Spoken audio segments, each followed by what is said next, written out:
Back in Geneva less than 2 weeks after the last talks stalled, Iranian Foreign Minister Mohammad Javad Zarif and the EU official in charge of foreign affairs, Catherine Ashton.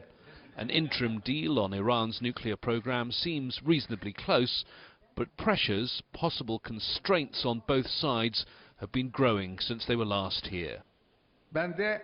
In Tehran, in a televised address, the man in ultimate control in Iran, Supreme Leader Ayatollah Khamenei, says he supports the talks, but there are red lines he will not allow his negotiators to cross.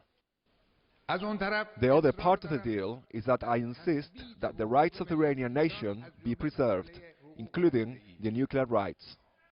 Last time around, US Secretary of State John Kerry and his counterparts from Germany, France, the UK, China and Russia were here negotiating until late into the night. This time the talks are being handled at a lower level by senior officials.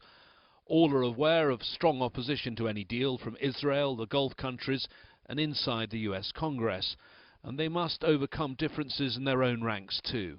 We know why a deal failed last time. France was unhappy that Iran would be able to keep for now its stockpile of uranium enriched to 20%. The French were also concerned about the Iraq heavy water plant currently under construction. They want all work halted now. Once active, that reactor would be very hard to shut down. Even a military strike would release harmful radiation that could potentially kill thousands of civilians.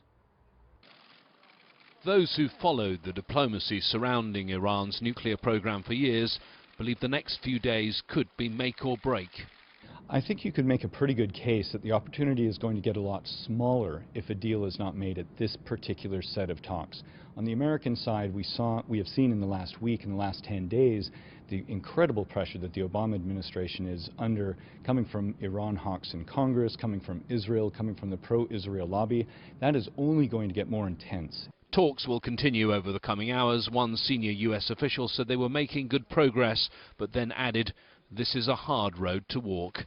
James Bays, Al Jazeera, Geneva.